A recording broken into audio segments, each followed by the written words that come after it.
श्रावण महिना म्हणजेच शिव आणि शक्तीच्या उपासनेचा अतिशय पवित्र काळ. आपण श्रावणात महादेवांची उपासना करतो, उपवास करतो, पण अनेकदा आपण आपल्या कुलदेवीला, कुलाचाराला विसरतो. शास्त्रानुसार श्रावण महिना संपण्यापूर्वी घरातील कुलदेवीची ओटी भरणे अत्यंत शुभ आणि फलदायी मानले जाते. कित्येकदा आयुष्यात कितीही संकटे असोत, आर्थिक अडचणी असो किंवा कामात अडचणी येत असो, कुलदेवीची कृपा झाली की आयुष्यात सोन्याचे दिवस यायला वेळ लागत नाही. आजच्या या विशेष व्हिडिओमध्ये आपण पाहणार आहोत श्रावण महिन्यात कुलदेवीची ओटी का भरावी, ओटी कशी भरावी, ताटात कोणत्या वस्तू असायला हव्यात, देवीच्या मूर्तीवर, फोटोवर अभिषेक कसा करावा, कोणते मंत्र म्हणून ही ओटी भरावी, पूजेनंतर त्या ओटीचं काय करावं, या संदर्भात संपूर्ण माहिती या आजच्या व्हिडिओमध्ये आपण जाणून घेणार आहोत. त्यामुळे व्हिडिओ हा कुठेही स्किप न करता शेवटपर्यंत पहा. जर तुम्ही या चॅनलवरती नवीन असाल तर चॅनलला सबस्क्राईब करून कमेंटमध्ये ओम नमो भगवते वासुदेवाय नमः लिहायला अजिबात विसरू नका. सर्वात आधी समजून घेऊया श्रावणात कुलदेवीची ओटी का भरावी. श्रावण हा सत्वगुणांचा महिना मानला जातो. या काळात ब्रह्मांडात सात्विक लहरींचे प्रमाण सर्वाधिक असते.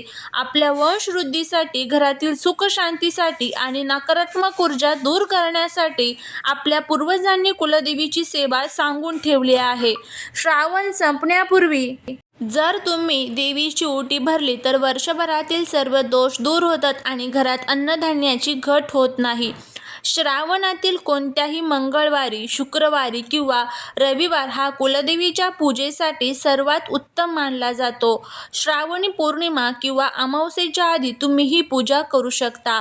सकाळी सूर्योदयापासून ते दुपारी 12 वाजेपर्यंत शुभ मुहूर्तात ओटी भरणे सर्वात उत्तम असते. जर सकाळी शक्य नसेल तर सायंकाळी प्रदोष काळात संध्याकाळी 6 ते 7:30 ही पूजा करू शकता. आता पूजेची पूर्वतयारी आणि लागणारे साहित्य बघूया आपण. पूजा सुरू करण्यासाठी आपल्याला कुलदेवीचा फोटो किंवा मूर्ती लागणार आहे तांब्या पितळाची. त्यानंतर ओटीच्या साहित्यामध्ये हिरवा किंवा लाल खण किंवा साडी लागेल. शेंडी असलेला पाण्याने भरलेला नारळ लागेल. तांदूळ, हळद, कुंकू, अख्खी 1 सुपारी, 5 बदाम, 5 खारीप, 1 हळकुंड, हिरव्या काचेच्या बांगड्या. त्याचबरोबर जे काही साहित्य असतं देवीचं म्हणजे सुवासिनींचं ते सर्व साहित्य, ज्यामध्ये गजरा असेल, दक्षिणा असेल, हे सर्व साहित्य आपल्याला त्यावरती ठेवायचं आहे. अभिषेकासाठी आपल्याला दूध, दही, तूप, मध, साखर म्हणजेच पंचामृत, शुद्ध पाणी, गंगाजल लागेल. तांब्याचा तांब्या, विड्याची पाने, फुले, तुपाचा दिवा, धूप, दीप, अगरबत्ती, नैवेद्यासाठी साखरेचा किंवा गुळाचा प्रसाद. त्यानंतर कुलदेवीचा अभिषेक आता करून घ्यायचा आहे आपल्याला. ही पूजा अगदी सोप्या पद्धतीने घरात कशी करायची ते आपण पाहूया. पहिले आचमन करा. हातात थोडे पाणी आणि अक्षता घेऊन मनात कुलदेवीचे स्मरण करा आणि म्हणा, हे कुलदेवी, माझ्या घरातील सर्व अडचणी दूर कर. माझ्या कुटुंबावर तुझी कृपा राहू दे. मी तुझी ही ओटी भक्तिभावाने अर्पण करत आहे, अशी प्रार्थना करायची आहे. जर तुमच्याकडे कुलदेवीची धातूची मूर्ती असेल तर ती एका ताम्हणात प्लेटमध्ये ठेवा. प्रथम स्वच्छ पाण्याने स्नान घाला. त्यानंतर पंचामृत अर्पण करा.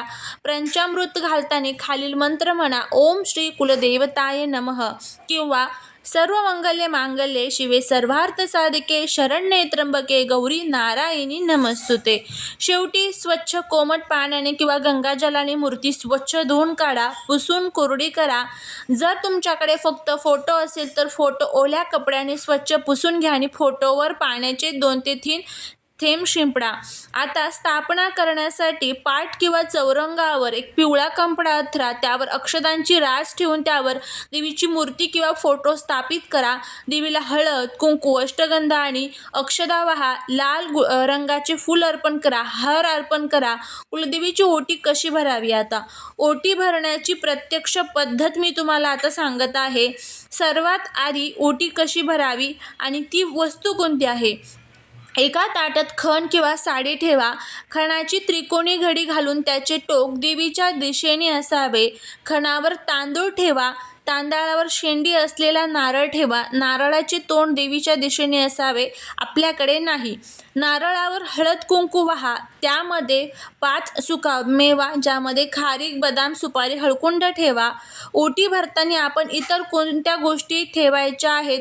काचेच्या हिरव्या बांगड्या ठेवा, 1 कॉईन ठेवा आणि जी ओटीत असायलाच हवी ते म्हणजे सर्वात महत्त्वाचं सौभाग्याचे अलंकार, ज्यामध्ये हळद कुंकू जे आहे तर ते आपल्याला ओटीमध्ये ठेवायचंच आहे.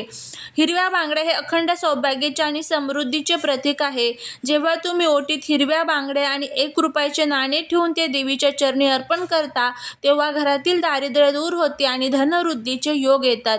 ही ओटी दोन्ही हातांनी उचलून देवीच्या चरणी अर्पण करा आणि देवीला प्रणाम करा.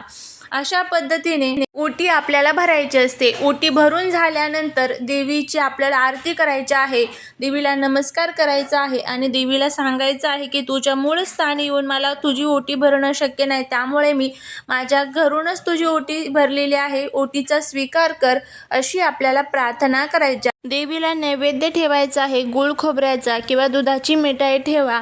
आरती करा. पूजेच्या वेळी किंवा आरतीनंतर शांत बसून किमान 108 वेळा देवीच्या मंत्रांचा जप करा. ओम कुलदेवताय नमः या मंत्राचं किंवा तुम्हाला तुमच्या कुलदेवीचं नाव माहीत असेल तर तिचं नाव घेऊन जप करा. म्हणजे उदाहरणार्थ ओम श्री महालक्ष्मी नमः किंवा ओम श्री रेणुका माताय नमः असं आपल्याला जप करायचं आहे. त्यानंतर आता अनेक लोकांच्या सर्वात मोठा प्रश्न येतो, पूजा झाल्यानंतर ह्या ओटीच्या साहित्याचं काय करायचं?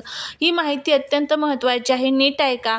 हा नारळ पूजेच्या दुसऱ्या दिवशी फोडून त्याचा प्रसाद घरातील सर्व सदस्यांनी खावा. हा नारळ बाहेर कोणालाही देऊ नये. ओटीतील तांदूळ घरातील धान्याच्या डब्यात मिसळावेत, यामुळे घरात कधीही अन्नधान्याची कमी येत नाही. त्यामुळे हे तांदूळ आपल्याला आपल्या तांदळाच्या डब्यामध्ये मिक्स करायचे आहे. त्याचबरोबर हे वस्त्र घरातील सुवासिनीने स्वतः नेसावे किंवा वापरावे. जर घरातील स्त्री वापरणार नसेल तर ते वस्त्र कुलदेवीच्या मंदिरात जाऊन अर्पण करावे किंवा आपल्या जवळच्या विवाहित वहिनी आपल्या जी काही स्त्री असेल तर तिला द्यायचं आहे. लक्षात ठेवा, हे साहित्य कोणत्या अनोळखी व्यक्तीला किंवा बाहेर फेकून देऊ नका.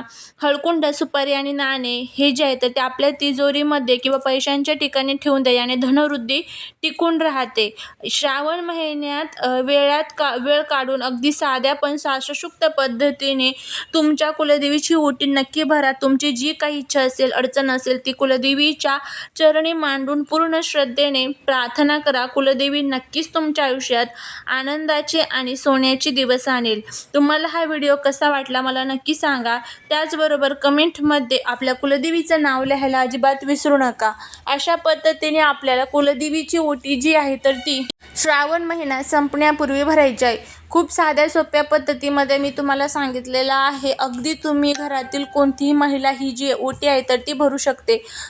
फक्त सुतक आणि पिरियड्स जर असेल तर तुम्हाला ही ओटी जी आहे तर ती भरता येणार नाही. अशा पद्धतीने संपूर्ण माहिती जर तुम्हाला आवडली असेल तर व्हिडिओला लाईक, शेअर आणि सबस्क्राईब करा. भेटूया पुढच्या एका छानशा नवीन व्हिडिओत एका नवीन माहितीसोबत. तोपर्यंत सर्वांना श्री स्वामी समर्थ.